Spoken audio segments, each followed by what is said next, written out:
What's going on YouTube? My name's Alex, this is Ask the Cheese Gaming. I am on a quest to review every single racing game for the Nintendo 64.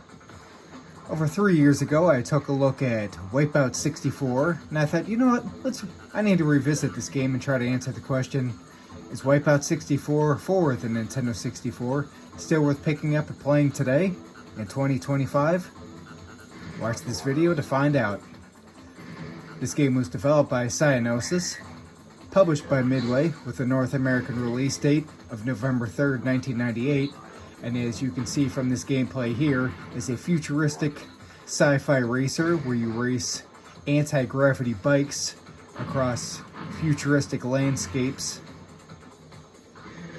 Forgive me everyone if there is a story to be aware of for this game. I am not aware of it as I don't have the instruction manual, so I can't really speak on this game's story. But stylistically, it's a sci-fi racer in a very similar vein to games like Extreme G, Star Wars Episode 1 Pod Racer, or F-Zero, though it's not nearly as fast as those games.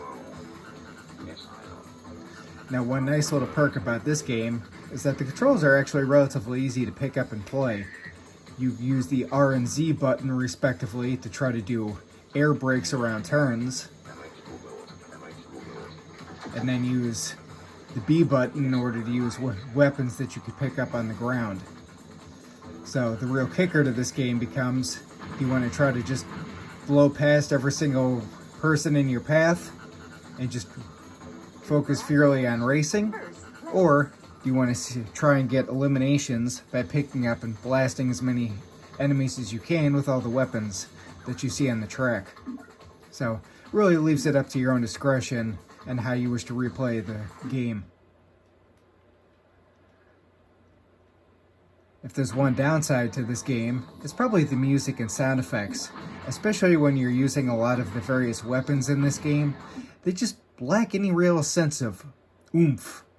There's just no real, big impact to them. And speaking of the weapons, that's just one gripe that I have about this game. It's a minor nitpick, but it's like, I never really felt that the weapons were necessary. Honestly, if you're going to win races, I try to focus more on just purely on racing and less on trying to blow up every single person that's in my path, and just focus on just solid race, drifting through as many of the turns as I possibly can, trying to avoid enemy fire.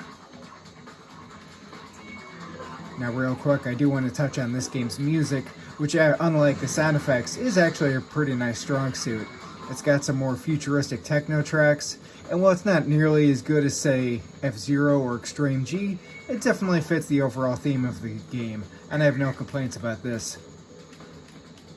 So finally, to close out this video, is Wipeout 64 worth picking up and adding to your collection today?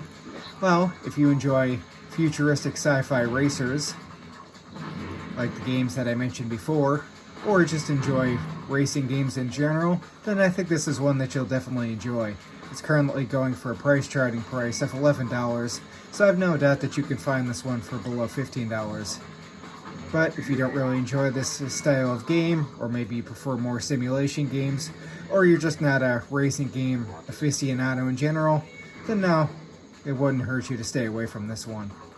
I do want to make a quick note that this game was also originally on the Sega Mega Drive, I believe, or Genesis, forgive me, and it was also first came out on the PlayStation 1. Now the version for the Nintendo 64 is actually an expanded port of the PlayStation 1 port, and in my opinion is a far better port. It has more tracks, more challenges, and just more to do in the game. Because unfortunately with this game, once you beat all the challenges, if you can beat all the challenges, and oh my god, some of the challenges are just downright brutal, there's not a whole heck of a lot to do in this game. There's no GP per se, so unlike just playing through the challenges, single races, and the time trials, there's not much else to do. Hope you enjoyed this review, everybody. Thanks for watching. Until next time.